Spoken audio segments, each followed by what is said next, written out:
I'm Intruder Green. You might know me from things like Frankenbar, Delaney Hall, and WhatsApp. Welcome to Crime Stories. Yeah, with me, Intruder Green. All right. Yeah, I finally did it. I didn't say the Intruder Green podcast, which I guess is technically still a podcast, but this is our first time doing it as a full video deal. Obviously, I've been like putting it out on YouTube and stuff before.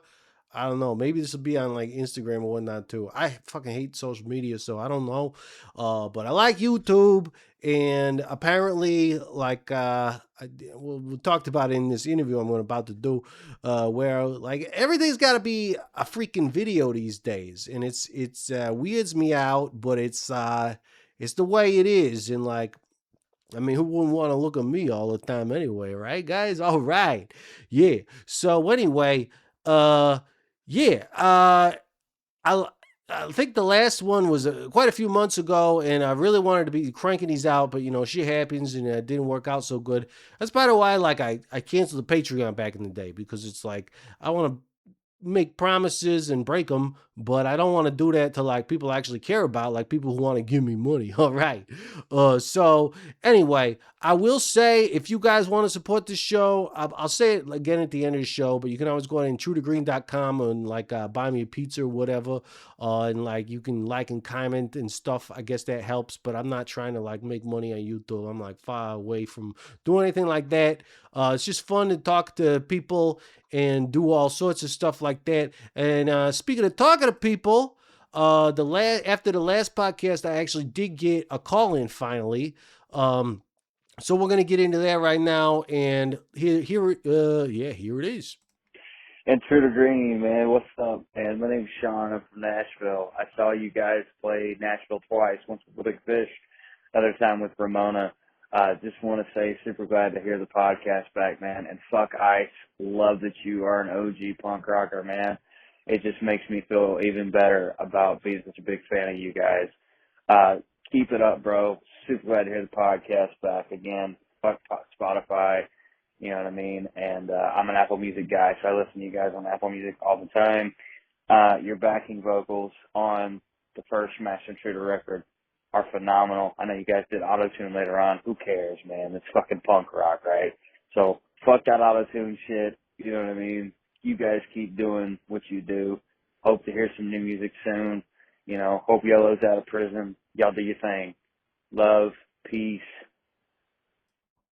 Oh yeah, thanks Sean from Nashville for putting your 2 cents in. I appreciate that, and I appreciate the props, obviously. You said a lot of stuff I'd love to get into there. We did in fact do no, let me get into the serious stuff first with the whole Spotify situation. You guys might have heard, I can't remember if I talked about it last time or not, but Spotify was putting out ads for Ice, and that was that wasn't even like the only thing. They've been fucking doing bullshit for a long time, promoting people like Joe Rogan and stuff with his like super I don't know what the word I want to find is, but it's not good for the world when you spread conspiracy theories like that and whatnot. They're not paying artists very well ever. Like it's crazy because like a lot of artists make most of their money off of Spotify as far as streaming goes, but that's because everybody fucking uses it. But they don't pay them nearly as much as they pay like these crazy podcasters like Joe Rogan and stuff, who I don't think are good. So that was like kind of like the beginning of it all. And then you got the Ice ads thing where they doubled down after getting called out for it, and we're like, well, it doesn't it's not in conflict with their bylaws or whatever you want to call it. And I'm saying, well, change your fucking bylaws then, dude. Fucking A. And it's not even like an American company, I guess, so who fucking cares? Anyway, I'm not on Spotify still. It's probably not, most people probably listen to me on Spotify, so I encourage you to find me somewhere else. Obviously, YouTube now, because we got this video shit going on. All right. But it is what it is. I was talking to some couple record label people about like seeing about like a big pull to like big exodus from Spotify, but I think that's sort of like I don't know. People ain't talking about it anymore. You know, it's like it's kind of gone at this point. It's too late. But you know, I'm still not there, and we're still having a good time here on YouTube and whatnot, or wherever you're watching this or listening to this. I mean, it's a podcast. It's mostly you just listen to it. If you want to look at me, you know, I don't know why you wouldn't. But the other thing you brought up was the whole thing we're very proud of with those first two Mass Intruder albums. People might not know about it, but we did no auto tune for those first two because you know, it's kind of like just the way people do things, and it was at the time as well.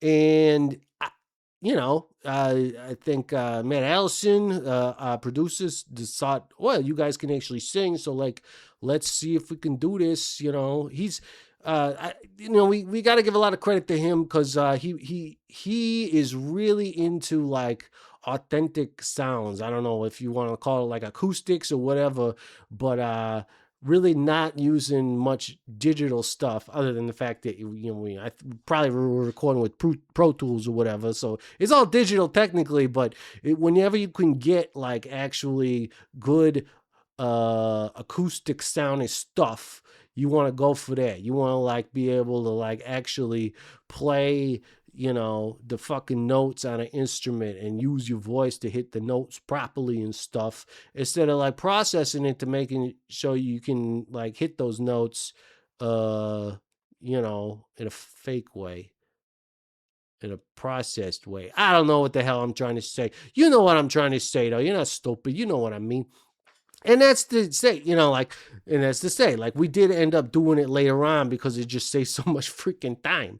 But yeah, those first two albums were really, doing the vocals was exhausting, but it's also like my favorite thing to do as far as recording because I kind of suck at guitar.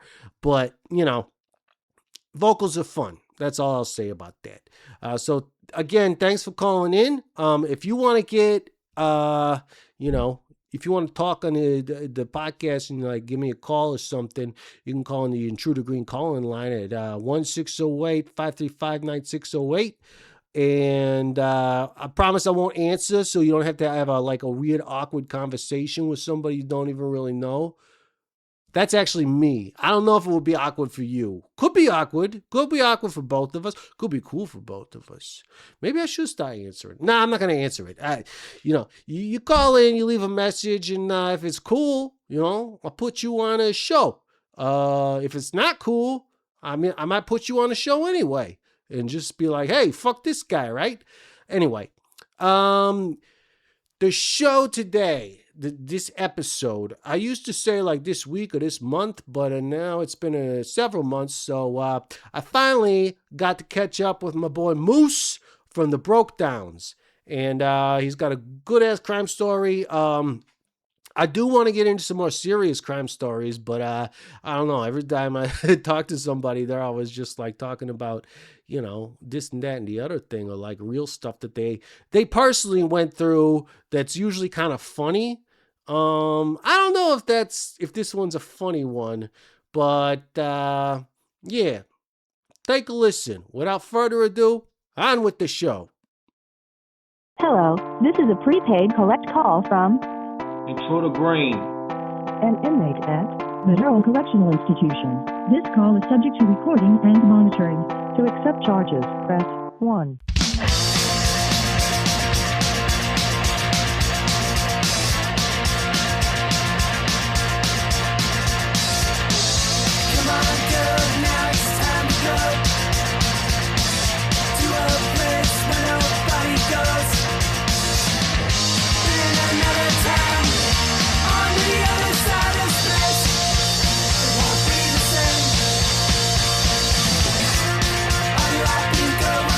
Go,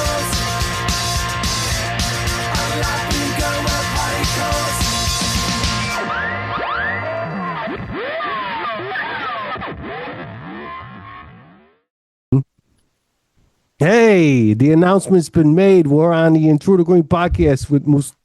I don't know. Does everybody still just call you Moose? Yeah, I mean both Mustafa, Moose. Select few will call me Musa, but it's mostly Moose. Yes. All right. Yeah. It's been a while, bud. Like fucking A. I don't even remember. Like, was it in the snake pit when you guys were playing there the last time we actually saw each other? Holy shit, dude! Probably Because that was a long ass time ago. Like well over 10 years, right? Yeah, probably. Yes. Yeah, man, that was crazy. You don't think it's going to be that long until you see somebody again, and then shit happens. That's true. It's crazy. Yeah.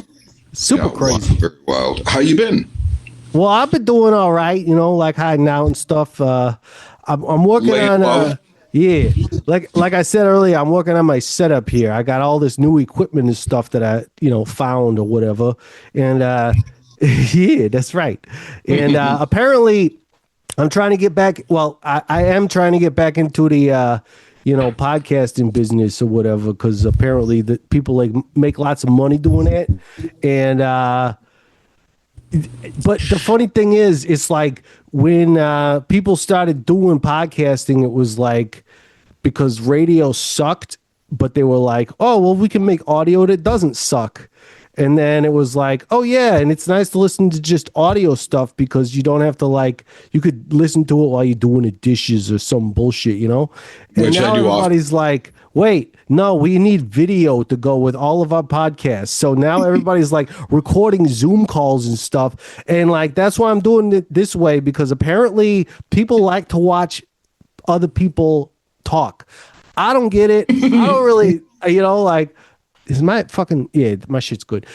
Anyway, it's weird to me, but apparently that's what people want. And I do think, though, I will say that I think as far as social media goes, I hate it all, but YouTube is the one internet thing where I'm kind of there's some hope there where I feel like people are still making some kind of cool creative shit.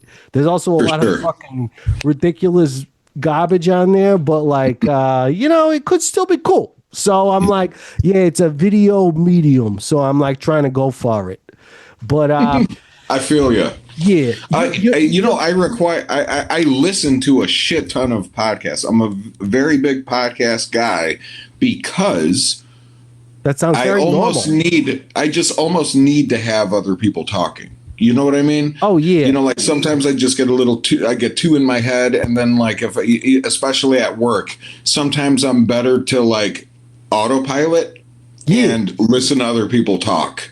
You know what I mean? My brain will all of my physical stuff will just fall into play very well and very uniform and very repetitive. But I can't be in my own head. If I'm in my own head, it really throws me off. I'll just get stuck on something. Yeah. Oh yeah. But that's me.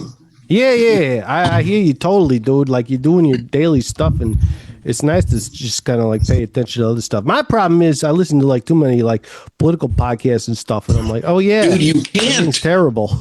Dude, you can't. It's crazy. I've had to readjust my feed and who I follow, because it was really messing with me. I was I went to the doctor and everything because I was oh man, I think I'm having some stomach issues. And then they just, after all these tests, were oh, you might be just stressed out. And as soon as I turned everything my Instagram to just because cats and food and comedians, and even with the comedians, you gotta watch.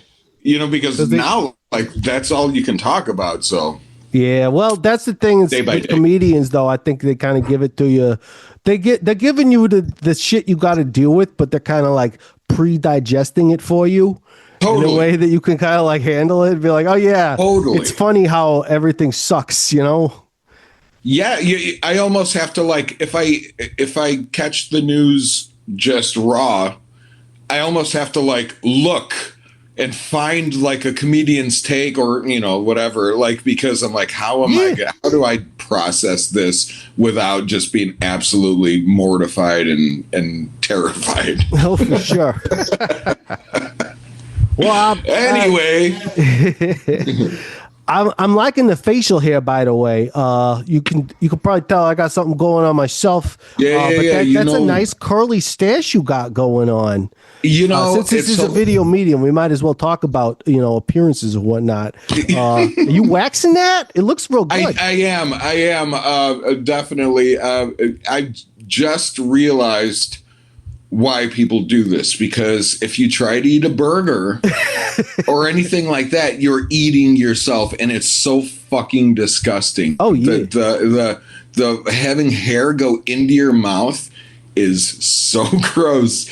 Yeah, for sure. So I just started doing this before I figure out what the hell I'm going to do. I'm always just kind of like, whatever. So I'm like, okay, now I get why they do this. I also realize I do look very Albanian with this.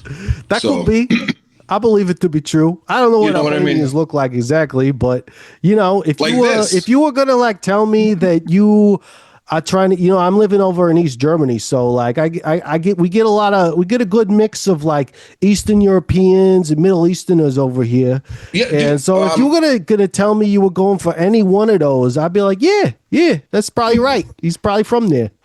I do have I got my uncle passed away, but my aunt and my cousins live in Germany they've lived there for like a long time too. I think they've been there for like 40 years or something like that. But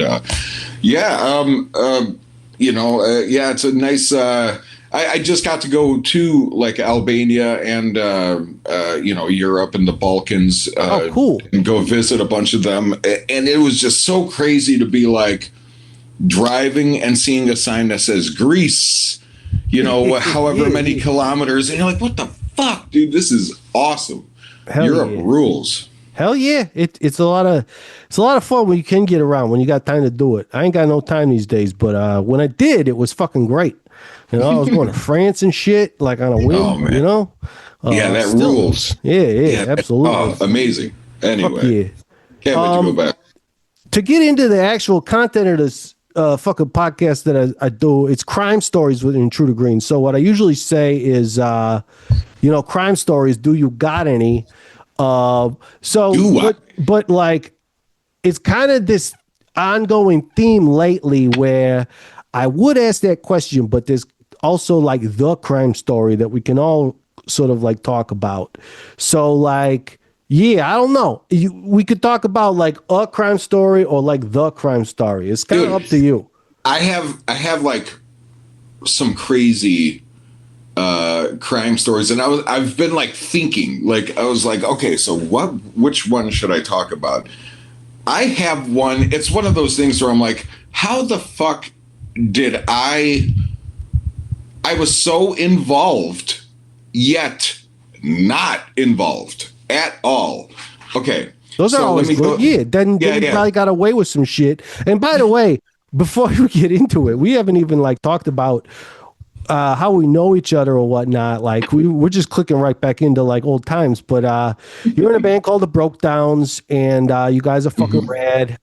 From Chicago, right? Like you claim Chicago. Yes, your home. I mean, I live in Chicago. I've been here for like a little over a decade, but the rest of the guys still live like with no traffic on I-90. Oh, yeah. You could get there in like 40 minutes. But,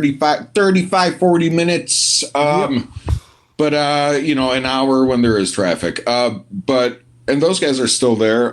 We practice in the city, but we hardly ever practice. But yeah, Chicago. Oh yeah. And, so we know each other from before even Chicago, when it was just the suburbs back in the day. Yeah, which you'd be hanging out with a bunch of other people I know, and I'd always be like, "That's weird. That guy's over there hanging. Why? Who's that guy in the back with that ski mask?" But anyway, you were always there in the background, hanging out with my friends' bands from like Wisconsin. It was cool. Yeah, that's right. All right. Well, now that we got that out of the way, let's talk about some crime stories. Okay. So this goes back to probably like right when Obama got elected, right before he went into office, and I'll tell you why I remember that. But so around this time, I had to move back in with my folks. I was unemployed. And my buddy Gino owned a recording studio and was like, hey, there's this guy. I'm working with him and his dad. Like he wants to record a demo. They just need a drummer for one day, like, whatever it was, like 5 songs or 6 songs for $100 a song or something like that. And I was like, hell yeah, dude, I'll do that. And it was like music that I don't typically play or whatever, but my buddy Gino was like, yeah, so, we'll book it, so I was like looking forward to this date, looking forward to that scratch. And I say this is going to be almost like a Quentin Tarantino type, like we'll put a pin in that part of the story. Now, I am living in Crystal Lake, and our washer dryer broke, so I would have like friends come and hang out, and we would just go like to this laundromat that was like unattended, open 24 hours a day, and literally I would love to go there at night when no one was there because I could just smoke weed while I did laundry. Hell yeah. And so me and my buddy Kennedy go to the laundromat, and we walk in, and there's this guy laying on the ground, and he just wakes up swinging. Oh shit. And I go, relax. No one, we're not here to hurt you. And he's like, oh yeah, sorry. I'm just waiting for my friend. My friend's coming to pick me up. I'm not homeless. I'm just waiting for my friend to come pick me up. I'm like, okay, whatever. So we're like doing laundry. Aren't we all, bud? Yeah, exactly. And he's like, hey, can I use your phone? I got to call my doctor buddy. I got to call my doctor friend. I'm like, okay. And I remember I just got, this is like right when smartphones come out. So I go, yes. I go, however, I go to my buddy Kennedy. I'm like, go block the door, in case this dude, and now nobody steals anyone's phone because, they just make it so that they're, why would you? Anyway. Yeah, exactly. So, and much to bum you out, I'm sure that it's pointless now. Oh yeah, you don't need to preach to me, bud. I know all about it. I'm like, it ain't quite the racket it used ain't to no microphone no more. They cost a lot of money, and that's why I ain't got one. Yeah. It's better to just steal somebody's laptop. Exactly. Because you can probably access all their telephone information anyway that way and make phone calls or whatever. Like now I'm an old laptop works just as well as a burner phone as it does for anything else, Yes. Okay. So he uses my phone, yada, yada, yada. I do laundry, put a pin on that part of the story. All right. Now, right across the street from this laundromat, my buddy Keith is working at a tattoo shop during the day, and at night is getting ready to open up his own tattoo shop in Woodstock, Illinois. All right. Right by where they filmed Groundhog Day. Like it's right there, like right on this corner. It's in this like hip spot. Anyway, we got like newspapers on the window because we're in there fucking, like building little like half walls and like dividers and painting shit and hanging shit up. Anyway, getting all fucked up in there. And so I tell him, like, while we're at the tattoo shop he's working at in Crystal Lake, I'm like, yeah, weird thing last night with this dude. And then I go, holy shit. I'm like, that's him. Like, you could see outside the window, you could see this guy who we saw. I'm like, wow, this is like 15 hours later. Like, how long was this guy waiting at the laundromat? So anyway, I'm like, wow, dude, that's a guy. And he's like, oh man, I've seen that guy before, yada, yada, yada. Yeah. Now, here's where it gets real fucked up. All right. So like a week or something goes by, and Keith goes, dude, you know that guy that you saw at the, that you told me about at the laundromat? I go, yeah. And he's like, dude, they found his body all chopped up in this dude's apartment. I go, what the fuck? And he's like, yeah, dude, like, I guess this guy killed him, chopped him up, left him in the apartment, put a box fan in the window, like to, I guess, get the smell out. Oh, Jesus and Christ. it's like, November or whatever, and the box fan starts making a noise. The other tenants complain to the landlord. The landlord discovers the gruesome scene. Ugh. They're looking for this guy, right? Like how much later was this? Just like a week later. Okay. Not even, maybe. You know what I mean? It wasn't. It was not. It was like a week or less. Oh my God. So, and I don't mean to laugh, but this is like fucked up. I could not believe that I had just met this dude, and then the craziest shit, like true crime thing, happens. Now it's not even done. It's not even done. They end up catching the dude because they said he was on the run, and there's a cop, I guess, pulled up behind him at like a traffic light, and he like drove up onto the curb and slammed into some people and actually hurt some people. He didn't kill him, but he hurt more people before the cops arrested him. And when they arrested him, they found that he was planning on going to Brazil, right? Okay. So the reason I tell you all of this is because then I get a call from Gino. Okay. And Gino goes, hey, I don't know if you saw the news, but that recording session isn't happening anymore. He's like, because that dude is just got arrested for murder. And then I'm like, no, it's the dude who I was supposed to record for, and his dad, the doctor,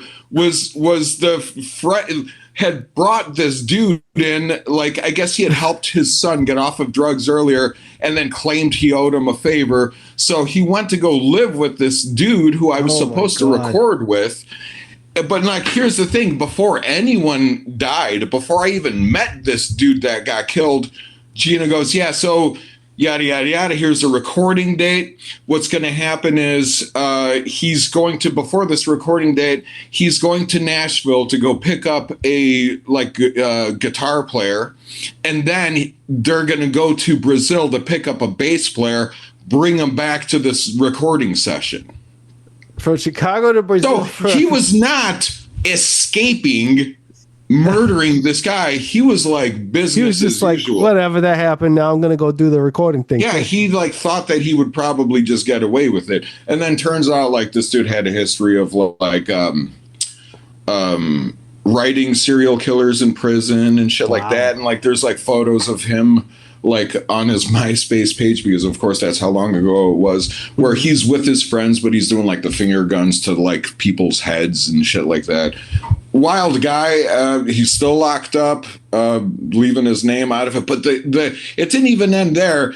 Afterwards, I'd be like I was hanging out with this one girl, and she was like, man, did you hear about that dude that got killed? Man, that guy harassed me on a train like a couple of nights before he died. And I was like, whoa, like, and then someone else I knew was, yeah, and then this other girl that I like met at my buddy's tattoo shop, he's like, she used to date that guy. I was like, what? Hi, Intruder Maniacs. Are you in a band? The answer is, of course you are. Everybody's in a fucking band these days. Anyway, if you're in a band, congratulations. I'm making the worst financial decision of your life, aside from taking out college loans or something. Yeah. Now, there is a way to lessen the burden of such a financial decision. It's called merchandising.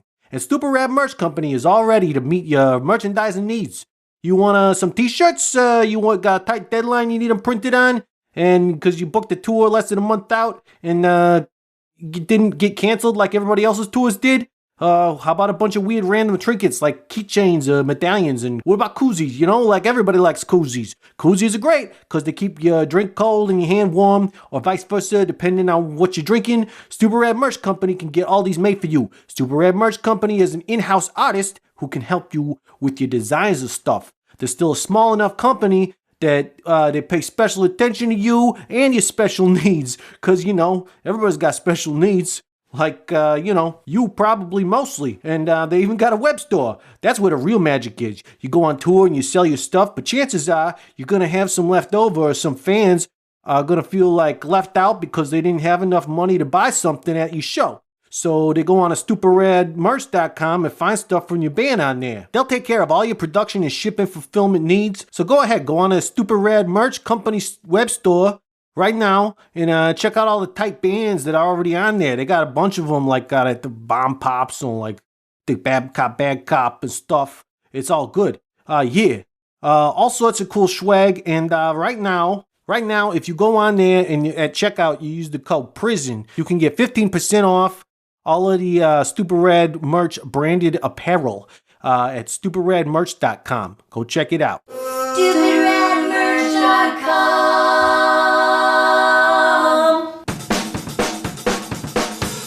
Yeah. Anyway, so that's that. And you know what? I had to like really rush that one because I understand that like I'm kind of bad at telling stories sometimes, and I can really get lost. But no. But yeah, That was a hell of a story.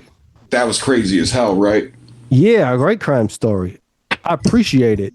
I mean, it's you know, doing this show, you don't get that many like actual murder crimes on this podcast. That's the thing for me too, because I was always like, you know, they have like a lot of like true crime podcasts or whatever, this like real popular genre, and I'm like, every time you listen to those things, it's like it's always murder. You know, it's like it's always like, oh, somebody got pissed and murdered the family or some bullshit. You know, I was like, you know, there's a few, like maybe a handful of them that like concentrate more on like weird shit that happens that like, you know, just happens to involve, you know, crime. And that's what I try to go for. But then when you have something like that, like that is a special murder story. That's very so. Okay, look, I do know like one of my favorite podcasts is, and it's the only one that's like a true crime podcast. It's called My Favorite Murder. I'm a murderino. Oh yeah, I heard of that one. But what they started doing was they started offsetting that. So not everything is about murder, and some of the and what they do is they also offset it with like survivor stories. Oh, good. And like they try to like be positive. They're like respectful. They're not like laughing at anyone's murder. And to be clear, I would like to say like. The reason I giggle, it's kind of like an anxious thing because I know that that's a doozy of a story. Well, you know yeah, what I mean? I mean, you say you weren't directly involved with it, but you kind of were, and like you could have ended up in the wrong place and been a victim. You know, dude. Like, yeah, I mean, you know, you considering like how your involvement of it was like shaping out. You know, if somebody didn't cross the street at the right time, then maybe you end up somewhere else, and then it's lights out the moose. Totally. Let me offset it with a one of my favorite crime stories that does involve me. The statute of limitations, I believe, is up. By the way, I have to say this. This is going to be so funny because I hate listening to myself talk. Because when I talk, I don't hear any type of like Chicago accent at all. And then when I get like super animated, then I hear it and I know that it's there the whole time. You know what I mean? Yeah. But like, I'm like, oh my God, this is going to be an interesting conversation. People are going to really fucking love listening to you and I go back and forth. Yeah, nobody on this show ever talks with a weird accent. What are you talking about? I don't know. I don't even know. Well, and then the other thing too is like whenever you listen to musicians on podcasts, the thing that drives me nuts is when they're like, yeah, and they just talk like, yeah, they just want to like come off as like real cool and like real like, You're like, dude, what are you doing? Like, or like, especially if you met that person, you're like, man, that person doesn't sound like that. Anyway, okay. Yeah, they're real bought into the LA thing or whatever. Yeah. That's why I enjoy interviewing real Midwest dudes and stuff like, the real deal, real deal. Yeah, that's right. Okay, so one time, in high school, I was in band, and we used to have like block scheduling, and what they would do during like midterms or like finals and shit would be like they would get rid of the lunch hour, so like everyone's at school for basically half the day, and you would just do like whatever. But on this specific day, we were walking through what would have been like an active cafeteria. And I just see these two fucking Hessian dudes just like got the fucking cooler open and like with that had like all the fucking pops, like the 20-ounce sodas and all this shit. All right. And they're like fucking stuff in their bags. So I'm like, oh shit. So me and my friends like they just broke it open and they were fucking going for like somebody forgot to lock it. Nobody broke anything. Okay. They fucking forgot to lock it. So then we go opportunist. Yeah, we go to like we grab a bunch of shit. We go back to band. We tell everyone in band. People start like going back there, just loading up. Word is out. Cleared that out, and then like I think a year earlier or something like that, we were right outside the band room, which is like just right outside, connected to a parking lot or to the parking lot. So we go there, we like open the door, like we would hide cigarettes and shit. We'd just go out there and fucking smoke. I like how you cover your mouth when you're talking about shit you did in high school. Hey, we used to smoke. But we noticed that there was like a fucking like a Lay's, like potato chip truck with the door open, and we're like, so we go in there, dude. Fucked up, dude. You fucked up, dude. And then they came in. They're like, does anybody know anything about stealing a bunch of chips off the truck outside? And everyone's just fucking eating chips. And everyone's like, you nope. could do that. Everyone's like, nope. No. But yeah, so those are a little bit like a little lighthearted crime things back in the day. Beautiful. Statute of limitations is up. We was also pretty young then, Oh yeah, it's fun to get away with crimes when you're young because it's a lot easier to run for the cops, and dude, you got places to go that you don't mind being and stuff. We got about 10 minutes left. Oh yeah, okay. Want to give any shout outs about what your band is up to or anything? Oh yeah, okay. So I mean, Brokedowns put out an album, and I'm very proud of this one. Although I mean, obviously, I'm sure I've said that about everyone before this, but this one was the first one that we ever did the whole thing to a click. Which I mean, this is probably a little inside baseball, but like I remember thinking that I was like, maybe this is a bad idea because all the songs were sent to me from Chris Megri in the band, like demos, and man, dude, sometimes his demos are like, I'm like, dude, you could just release this as is. This is great, but like we're only going to make it worse. But he like. So I kind of like figured out, we did like a couple of like times where like he and I got together to kind of like flush them out. And then we did like one practice where like I brought an electronic drum kit to his house in the burbs. And we like did everything there. I established the BPMs. So we go in to record these songs. And it's like you play, and then it's we fucked up. Hold on, stop. Let's do it. Let's punch it in. And then I'm like, wow, man, we're doing like a bunch of like, I'm like punching in a bunch, and then I'm like, man, was this a bad idea? Like, why am I deviating from the plan? And you know what I mean? Yeah, so like, sure. I start getting in my head about that, and then, oh no, and then like. But I'm like still doing it because nobody's saying anything to me like how like I don't know if this is a good idea anymore. You know what I mean? We're just kind of like rolling through it, and before I know it, like I go, man, how many songs do we got left? Thinking like Chris is probably going to say something like, like 11, because we would record like 20 or something like that. Oh, yeah. And he goes, 2. And I'm like, wait, really? And it didn't, it had not dawned on me that like, even if you do, like if you did 5 punch-ins, it's going to take way less time than if you did like, you fucked up 3 times, but you had to start the song all over again, or like do a punch-in. Yeah, because you're never going to be like right on time again. Exactly. Like, oh yeah, you came in, but you came in quick. You know what I mean? Yeah, right. Like, fuck. So it had not occurred to me, but I've been able to like, because in some of my other bands, like in my band Post Child, I will play along to like backing tracks. So I kind of like got comfortable with playing along to like, a click or something. But before I used to think it was too mechanical. Took away the I get that, but sometimes you just got to do what you got to do. Yeah. Plus, like, also, if you're a little off, and you come back in, I like that. You know what I mean? Because I'm like, oh, cool. It doesn't sound mechanical, but I could still bop my head to this shit without being like, dude, you're fucking up my head bobbing. You know what I mean? So yeah.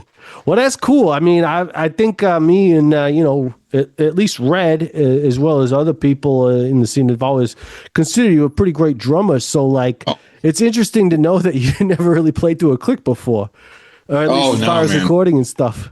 Yeah, right. Speeding up the choruses, slowing down the verses, but like not by much. You're always like, like you speed, you're like ahead of the beat. Yeah, but like you're going right more with top. The feeling than the actual tempo.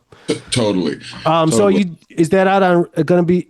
It's already out, or is it? Yeah. So that one's out, and dude, the shit that's crazy about that is I was just like, wow, that's weird. We pumped out that album real quick after just putting out another album that we were also very proud of. And I was like, man, that's nuts. I go, well, this time around, like Chris has a lot going on with like in his like personal life, like maybe we could just kind of chill out and read this out. And then he fucking sends a text. He goes, hey dudes, here's a batch. Here's the demos for the new shit. And I'm like, wow. Yeah. Fucking dude. Here we go. That's what you want to do if you got shit going on in your life. You want to fucking, pay attention to that kind of thing instead, Dude, and you know what's awesome about him, because so he's got a couple of kids, and he almost like upped his productivity with the band having kids. He would send us demos, man, and like, dude, I tell you what, it's fucking cute as hell. But he would have like his kids would be on the demos. Oh, you know what awesome. I mean? You'd hear them like fucking playing like, whatever drum set he put together in the back while he's playing guitar and singing, shit like that. Like they'd be on these demos, so it's like him, he turned that into like playtime with his kids. You know what I mean? Yeah, that's super cool. And his kids play music, or at least, his son Ethan, dude. His son Ethan, do you remember in Dundee, the Clearwater Theater? Yeah.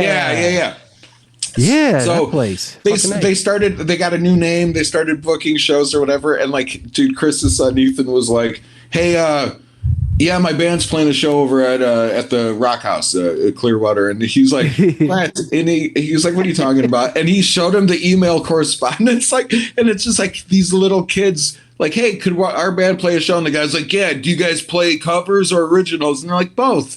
They're like, can you do 90 minutes of music? Yeah. Sure, okay, cool. You guys free, blah, blah, blah. Are you guys cool with $200? Don't even need a demo or nothing. Just like, yeah, why not? You're not doing fucking on the stage, kid. But okay, so yeah, there's that, and then I joined a band called Time Thieves, a terrific band. All right, and just put out a record. I only play on like one of those songs, maybe 2. But anyway, fantastic band. So we're playing Fest. We're gonna tour down to Fest, and I think that might be it. Out of my camp right that's now. plenty. That's plenty. Yeah, Glad to hear you're still going at it. Thanks for getting into it, me dog. Yeah, Would man, love to- absolutely. I don't know if I'm going to be making it back to the States anytime soon, considering the state of affairs around the world. But next time I am, I'll be close by, so I'll hit you up.